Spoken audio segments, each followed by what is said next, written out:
In 30 seconds, ano po yung sagot nyo? Ano ang take ko dito? 30 seconds. I have to be ano eh. I have to be unbiased kasi I would need to look at the facts. Kasi if by some small chance that I get elected to the Senate, I would need to be ano eh, unbiased judge, look at the evidence and pero sa akin nga yung bank account talaga. Pag yun ang lumabas, doon pa lang salin patay na eh. Tapos yung threaten pa, medyo ang hirap ding lusutan yun. So, hindi ko maisip kung anong gagawin nila Sara dyan. Para Okay, your 30 seconds is over, candidate number 27. Thank you very much for that malasado answer. Hopeless case ka rin pala eh. Hindi na kita puputuin. Parang yung sagot mo, parang Jimmy Bondok eh. Medyo mala Jimmy Bondok yung sagot mo. Sir Ronald, anong take mo bilang judge sa debate? Were you satisfied with that answer, Sir Ronald? Pwede na, pwede na, pwede na. Boboto ko na. Boboto ko na. Bumawi naman sa Ha? tulo eh. Sabi ko Oo. naman, hindi ko Parang hindi maisip ako kung anong pwede sure, gawin Mark. nila Sara para Boboto ko na, malusutan yan. boboto ko na. Oh, Ay, bumawi naman to hindi si ako Juan eh. sure. Mark, ba't parang hindi ako convinced masyado sa sagot mo? Parang biglang kinabahan ako pag parang kayo ni Camille Villar, medyo kabado ako sa inyong dalawang millennial. First Bagong boses. millennial senatorial bubbles. Okay, okay. But, Sir Ronald, if you need to go ahead, please go ahead. If you don't want to go ahead, please stay with Okay na us. muna bahala ah. Oh, Papahinga lang sige, ako Sir para Ronald, magpahinga ka na, magpahinga ka na. Kami, talk pa ako bukas ng oh, umaga please, sa please. National Council eh. May National Council kami bukas eh. So I have to give You wanna, a Sir, you wanna say a few words before you leave in terms of what are the things you have to look forward to? May mga parating ba ng mga rallies and malapit na elections? Are there something? I'm sure dadami yung mga rally dito sa Senado, no? Dahil do sa kanilang mga hugot, do sa kanilang mga paliwanag na medyo bulok, no? Yung kanilang style bulok. Tingin ko dadami yan. Kung hindi nila babaguhin yung kanilang posisyon, no? Kaya nga inuulit ko, mahahatulan sila not only as leaders of the Senate, not only as individual senators, but as an institution. No? Kaya But Sir Ron, you're kailangan also saying something else, di ba? Yung sinabi mo na bakit parang yung Senado hindi masyadong kine-question yung kanilang budget? Yung issue ng pork barrel, mga ganon. Kasi parang purong tambalas-los yung attack, di ba? Eh, what about the Senate? Ang laki din ng budget nila, di ba? Medyo unfair na hindi kine-question yung Senate. well, dapat ilabas din yung naging role nila dyan dahil napakalaking issue ng budget na yan. Bagamat iba pa yung issue ng mga Duterte, crimes against humanity, massive corruption, betrayal of national sovereignty, no, etc. etc. Pero yung impunity dyan sa ating budget, yung corruption sa ating political system ay hindi naman natin kinakalimutan, no? At isang flank diyan ay yung Senado, no? Kailangan magpaliwanag din sila. Dahil yung BICAM, kalahati sila niyan eh. Yung BICAM na yan, no? Kaya kailangan ipaliwanag nila usapin ng AKAP, usapin ng pork barrel, no? Usapin ng unprogrammed funds na I'm Yes. sure ay bahagi sila diyan. Usapin ng insertions, no? Kailangan magpaliwanag sila diyan. Hindi naman natin sinasabi, no, na sila ay tainted by corruption, although marami nagsasabi, no? Kaya Na hindi tayo. kailangan nilang sagutin lahat 'yan. Pero sa ngayon, yung pinaka-immediate ay itong kanilang dilly-dallying, ito yung kanilang pag-foot dragging dito sa usapin ng Senate as a trial court. At yung kanilang mga paliwanag so far, no, ay style bulok. Yung kanilang paliwanag so far ay malapit-lapit na silang makondemn, no? Na meron silang hindi ginagampanan na constitutional mandate as a Senate, no? Kaya tingin ko sa mga susunod nating mga podcast, mga susunod nating episode ay babalik-balikan natin 'yan. Hindi natin sila patutulugin. Salamat, candidate number 2 for elections 2028. Medyo advancing sagot. Oh, Mark, ganyan dapat ang sagot, Mark. Hindi yung, baka medyo ganun. Parang, Mark, nag-pusit moves ka eh. Medyo nag-pusit moves ka kanina. Salamat, Lord Toronaga. Magpahinga ka na. God bless. Pinapatawa lang tayo ni Mark. O naman, pinapatawa lang tayo. Okay, Mark, ha? Good luck, Train good luck ulit, natin. ha? Thank you, Training thank yan you. si Wag Mark, ka training. magpa-promote diyan kay Richard. Pinoprovoke ka lang niya para maliwanag ka, no? Ronald, God bless. Pahinga po. O Mark, tuloy natin itong usapan, Mark. Unang-una, balikan natin. Ano yung sinasabi nila? So can you expound dun sa hearing sa mga vloggers? Kasi nawala yung accounts nila di ba? Yung mga major vloggers nila and all. Yung issue ng double jurisdiction na ni-raise ni Luis Troy in terms of criminal liability. Kasi yung iba abroad na based, di ba? Uh, can you give us a summary dun sa hearings? Ano yung mga key points in terms of legal liabilities, cyber libel, abuse of, and also the China angle of this information Oo. talaga. Can you a little bit Ah, give the overview? Thank you. Thank you, Mark. okay. Okay. Maraming mga ganung points eh. Kaya isa-isahin natin na. Una, yung sa ang madalas na bibring up kasi hindi nag-attend yung representatives ng mga platforms. Yes, I think yun ang ano isa sa mga dahil hindi dumating yung mga DDS vloggers, naging malaking usapan is yung responsibility ng mga platforms, yung option na yung kung bibigyan ng prangkisa yung mga platforms para mag-operate sa Pilipinas, yung tinanong din doon kung ibablock ba natin yung mga platforms dito sa Pilipinas, how much would it cost? So yun yung pinag-uusapan. I think maganda nga na yun ang simula kasi um, merong feeling na parang hindi nire-respeto yung Congress and yung Senate ng mga malalaking platforms na ito dahil pag tinanong mo sila, ang opisina nila sa US, nasa abroad, yung sa Pilipinas, parang ano lang. So, yun ang umpisa doon muna Kasi kahit na gumawa ka ng mga regulations, ano, kapag hindi naman makikipag-coordinate yung mga platforms, ay baliwala din. So, yun yung madalas na bring up doon, yung una sa platforms. Pangalawa, ang naging problema din, yung marami sa mga, hindi naman marami, yung iba sa congressman, hindi ko na lang papangalanan, nagtatanong o nag-ano, hindi din sila ganun kaalam pa kung paano yung sistema nung sa vlogging. For example, nagugulat yung iba na, kumikita pala kayo dyan? Na, so, yung mga ganun ka-basic minsan na, Hindi na alam yung monetization. oo So, at least yung basic na idea lang nung sa vlogging and yung industriya and yung ano, para at least may idea sila. Diba? Hindi yung doon sa kung kailan yung hearing na, doon pa pag-uusapan na dapat bago pa pumunta sa hearing, more or less sana alam na nila. So, yun yung isang napansin ko din. Pangatlo, yung sa, kasi wala yung mga DDS vloggers, ang na-open up sana yung ano yung links nga with China or with foreign countries trying to influence Yung yung malign foreign interference. Yep. oo yun ang sinasabi ni Mark Lopez doon sa kanyang Facebook. Ito pala ang plano niyo itatrap niyo ako dito parang kasi meron siyang mga seminar sa Beijing and ano, so parang ganun yung magiging linyada Oh, wait. nung Meron kanyang pa rin siyang Facebook account, hindi siya naban. hindi. Kasi hindi siya major. Oo.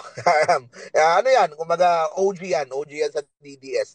Pero yun yung na-bring up din, pero hindi masyado. Tapos yung kay Marcoleta nga, tapos yung kay At Marcoleta Philippines. na may sinabi siya na yung West Philippine Sea ay parang katang-isip lang, ganun. Actually, kinounter ko din si Marcoleta doon Ang sinabi niya na dapat yung gobyerno natin gumagawa ng mga information campaign para tungkol sa ating economic zone, para sa ating ano. Tapos hindi nga daw West Philippines yan, South China Sea, parang ganun. Actually, after ilang ano, when I got the chance to speak, sinabi ko na yung po sa sinabi ni Kong Marcoleta, hindi po totoo yun. Merong efforts yung gobyerno. Yun nga si Tariela. Kasi naimbitahan kami mismo So Yung alam ko na book, merong yung book mga ganong launching, efforts. yung book launching sa mga bata. Oh. Hindi. I mean, we get invited sa ano, In sa terms of office. vloggers and all. Yeah, yeah, yeah. Yeah, sa NTF na West Philippine City, WPS. Sa near Malacanang, merong opisina sila. They invite vloggers. Doon nila nilalabas yung mga information about sa West Philippine Sea. So, hindi naman nagkukulang yung gobyerno sa efforts para ikalat yung mga balita doon. Si Tariela parati namang nasa balita. So, medyo kinore ko si Marcoleta doon. Tapos ano pa ba? So basically yun. Pero itong sila barbers, nagkakaproblema kasi kami doon sa exact definition ng fake news eh. Kasi what is opinion, what is fake news? Yun yung ina-explain ko sa kanila na hindi yung opinion porket hindi mo gusto, ibig sabihin fake news na. 'Di ba? Pag sinabi nila na kurakot naman yung Kongreso, kurakot naman yung Senado, hindi mo pwedeng basta-basta tawagin na fake news kasi opinion niya 'yun eh. Yun yung personal na opinion niya eh. O sasabihin mas corrupt nung panahon ni Duterte kaysa sa panahon ngayon. Personal na opinion yun ng tao, hindi mo siya pwedeng i-label as fake news. Unlike dun sa mga examples ko kanina na merong nagpapanggap na isang page, siya daw yung congressman, nag-post siya ng quotes na akala ng tao. So, yun, outright talaga na, na fake news talaga. So, dun sa definition pala, nagkakaproblema na eh. Kung ano ba talaga yung pwedeng fake news. Kasi, ang nangyayari, bawat... Sorry, so there's a basic understanding. Ganyan, nagpapanggap ka as someone else, false identity, that's fake news. Automatic, fake automatic news yun. Kasi, kung binabayaran ka ng China to say a certain line against our national line, you could say hindi lang fake news yan, medyo ano na yan, you're bordering on treason, di ba? Pero yung sabihin mo, kurakot ang Senado, ayoko kay congressman na gano'n, that's an expression of your opinion and dapat constitutionally protected yan, no? So how do you think the congressman did? I mean, like Luis Troel, yung mga mas magagaling doon, were they able to make the right distinction? Kasi daming palusot yung mga DDS vloggers na hindi, ano lang namin, constitutional duty na, you're suppressing us, yung mga ganyan drama. Kasi before going in, wala akong idea kung anong direksyon nila. So more or less, after nung unang hearing, ang pinaka-direction talaga is to find some form of regulation. So, buti na lang nag-attend din ako kasi syempre ayoko din naman yung sobrang regulated, yung free speech maaapektuhan. So sa akin maganda yung ano nila. Pero nagigets, kumbaga, hindi mo maiwasan na yung bawat isang congressman magsasalita ng mga fake news daw laban sa kanila. So, yun ang hindi nila maiwasan. Basta criticism lang sa kanila, fake news na kaagad, parang ganon. Yun yun ang problema. Hindi pwede yun. Oo, hindi pwede yun. Oo, criticism lang sa kanila, fake news na. So, yun ang magandang ma-define eh. Kaya, yun ang... Now, I want to transition from that. Speaking of that, the other month, diba, yung si Sander Ford, yung isa, yung kamukha ni Sander, yung tumatakbong mayor sa Manila, ano pangalan niya? Yung front cyber libel niya, di ba? Yung si Attorney Star, di ba? O ngayon, wala, binasura na yung walang kwentang cyber libel na yan. Ayan, that's some would say that's a weaponization, right? Na ayaw mo lang yung sinabi sa ginawa mo or binuking ka or whatever, cyber libel mo agad. That's weaponization. We have to also fight against that, di ba? True. Yun nga yung ano. Kaya, pati maraming kinasuhan yan, pati si Banat pa yata kinasuhan. Tapos may mga ano, so yun yung si Banat pa, si Trillanes yan, di ba? Meron din. Ang daming kaso talaga yan. Si Banat pa, parating nasa parang Yakuza Japanese style restaurant. Alam ko meron pa yung isa kasi Saldi ko naman. Ang dami nga eh. Mahirap pag sobrang sikat ka eh. Ang dami mong kaso eh. Bakit para mabait? Tayo kasi mabait tayo, charot. No, but kamusta Manila? Nakita ko si Uy, eto na. I'll put you on the spot, Senador. Nakita ko naka-red si Isko, tas ang kasama niya si Philip Salvador. Nakita mo yung sayo ko? Ano yan? Epektibo. Nag-DDS na ba si Isko? Kasi yun yung perception, DDS na siya eh. Pati mayor namin Magalong, sinisabi DDS na. Hindi siya, pero you know what I'm saying? Yun nga eh. Kasi merong mga, teka lang, paano ko ba i-ano to? Sige. May nakakauwi ka. No, sorry. Ganito yung parang pumilingada. Kaibigan natin pareho, but I have to ask what I have to ask. Hindi. Una, syempre, he has to lead lahat ng Manileño, whether DDS yan o loyalista yan or ano yan. Pero nagigets ko naman na kung bakit kasi napapadalas yung pagsasama niya doon sa mga tumatakbong mga senatoriables ng may sug. Hindi, ang kasi is siguro lumalapit sa kanya. So, kung lumalapit sa kanya, kung meron parang nag-ano na siya eh. Hindi factor din dyan. Hindi siya in-endorse ng lakas. Yung kalaban na congressman, ng mga congressman ng Yormes Choice, ay puro mga admin, di ba? Of course, nandiyan si Joel Chua, si Abante, mga yan ang mga top lieutenants ng ano ng ni speaker eh. So siguro the enemy of my enemy is parang may ganung sigurong factor din, ewan ko. Pero open naman si Isko sa lahat. Yun naman. Eh siguro ang lumalapit lang talaga nagkakataon itong sila Bongo, itong sila so ayun. We're saying it not as haters, right? Ano, kaibigan natin lahat. Pati nga si Mayor Magalong, misa umakyat ng kilay ko, parang tira ka ng tira dun sa admin. Eh, paano yung mga formalin panahon ni Digong? Siyempre, speaking of Yun nga, which, ikaw naman tanong ko Richard, I'll put you on the spot naman yeah, din. put me on this Bakit one, exactly. bakit ganun ang direksyon ni Mayor Magalong sa ngayon? Dati si Libayan lang yung tinitingnan ko ngayon. Si Libayan parang nag-all-in na yung kaibigan natin. Parang, parang meron na pa siyang, parang meron din siyang, parang tayong dalawa ni Sasot, parang may in-interview pa niya si Sasot, may ganyan pa yata siya. Or, Anyway, or, or factor din ba yung kalaban niya na sa admin? Natulfo and all. I Hindi, don't hindi, hindi. No, no, no, know. no, no. Yung You're congressman talking ngayon about na kalaban niya. Congressman Go. Oo. Yung kalaban niya, no?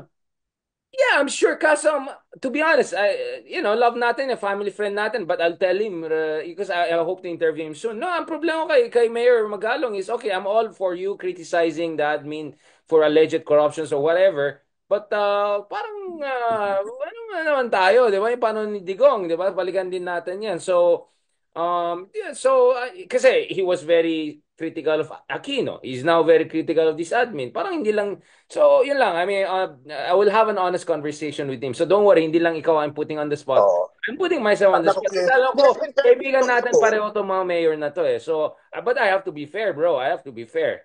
I mean, that's my argument too. at least si Isko, hindi nakikialam sa national.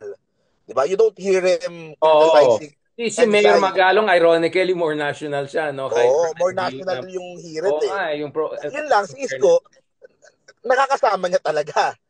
Pero kasi pag yun. local, ano ko naman eh. Anything that could help yung campaign ko sa local. 'Di ba? So yung mga DDS tumulong din nung kampanya namin nung 2022 sa presidential. So Pero marami Pero kayo how po. is the race pa? Kamusta bang what is the state of the race now in Manila? May laban ba talaga si si Sam Versosa or Mayor, si Mayor ano? Parang Um baka nag-peak na sila sa 15% mga ganon. In fairness, doon sa mga surveys na nakikita ko, nalagpasan niya si Mayora. Nakukuha niya yung boto ng ayaw kay Isko. Kasi yeah. merong certain percentage. Ang challenge nga, makuha niya yung boto nung may mga gusto. So, yun ang problema. Si Mayora ang nagiging active ngayon sa pagbanat. Ang daming issue ngayon namin sa Maynila. Kasi araw-araw, Yeah. na sila doon sa page nila. Nagkaroon ng issue doon. For example, yung mga sinihan. If magkaka-event ka sa sinihan sa Manila ngayon, na kailangan mong kumuha ng special permit sa City Hall. So, nilabas tong memo na to 2 weeks ago. Right. So medyo umano yung mga tao ni Isko na, teka, nilabas nyo ba yan dahil sa amin? Dahil Right. nagpapatawag kami sa, nagta-town hall meeting kami sa mga sinihan. So yun ang parang question na para ma-pressure yung mga sinihan para hindi i-accommodate yung si Isko. Tapos merong mga surveys na lumalabas, kino-question nila Mayora. So medyo Medyo medyo magulo, oo, medyo magulo. Actually, pati sa amin sa Baguio, madugo rin eh. But anyway, uh, I'm just be saying this on the record na walang plastikan dito. But I'll give fair chance. Hopefully, let's interview both Isko and Mayor Magalong. Let's ask him talaga about this kasi I don't want us to be also unfair to them. But by the way, bro, first of all, let me thank yung mga kaibigan natin na iba na mukhang they took cognizance of our concern about DDS, SMNI weaponizing their criticism of GAA. So, in isang araw, I think yung kasama natin si Chelo posted something about itong mga Duterte na to, hindi naman talaga anti-corruption lang mga yan, ganyan. So, essentially, binuking niya. The kind of caveat I wanted to always hear from her. And then, suddenly, kanina, nakita ko may ganyang cartoons ang mga DDS. Looks familiar. So, so ngayon, ina-attack nila si Chelo. Grabe, oh. So, essential ang point nila na parang which is the attack against us, 'di ba? Na parang Ah, puro tayong Sara impeach, pero ang totoo ay yung mga team 'di ba, Crocky. oo. Kaya Pero sabi yung nga, tinitira. Oh, hindi ako in sabi fairness ko nga, eh. tingnan mo naman si Shelo, 'di ba? Hindi siya from the admin side, hindi ganun ka toxic yung ano sa kanya eh. Yung criticism niya, ako Toxic baga ano yan, talaga. That's what I'm telling kasama you. yan. Ganon Diba? sila. They will use you when they feel you're Oo. and the moment you booking them, tignan mo ang gagawin nila sa gagawan ka Oo, ng gaganyan na, lalaglag na. tignan mo gagawan ka ng ganyan. Puti crush ako ng mga cartoonist na yan, kaya I'm sure cute yung gagawin nila ng cartoon. I'm just kidding. But, but, hindi, tapos tignan mo, puro mga kino-quote nila si Mayor Magalong. Oh, puro mga TikTok ni Mayor Magalong kino-quote yung sa corruption issue and all. Kaya tama rin sinabi ni Sir Ronald, bakit yung Senado hindi natin pinag-usapan? Kasi biglang believe ang DDS sa Senado eh. Kaya sabi ko talaga mga hypocrisy all the way. Ganito kasi bro ang DDS ang line nila, kami ang nagpanalo kay BBM. Tapos biglang, bakit nyo tinitulungan si BBM ngayon? Bigla parang, wait lang. Kung kine-claim nyo, kayong nagpanalo kay BBM at galit kayo kay BBM dahil hindi binigay yung sa inyo yung gusto nyo, tapos bilang ngayon, nagmamaganda kayo, bakit nyo tinutulungan si BBM? Akala ko mabuti kayong tao. Shameless talaga itong mga DDS na to, bro. But going back to you, brother, kamusta how is your race going? How is the Senate race going? Especially now na your closest rival, si Vote Wisely, Wilbert, maraming Billboard Lee, ay medyo sumablay-sablay yata. Nilalagay na siya sa, Team Piatos yata ang tawag doon sa mga hindi bumoto.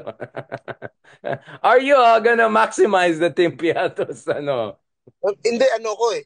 Nandun nga, yung sinabi ko kanina, medyo tinatanggap ko yung rason na na baka nga manalo, tapos Isa sila ka. yung ano sa akin Ito kinakabahan sa'yo, Mark.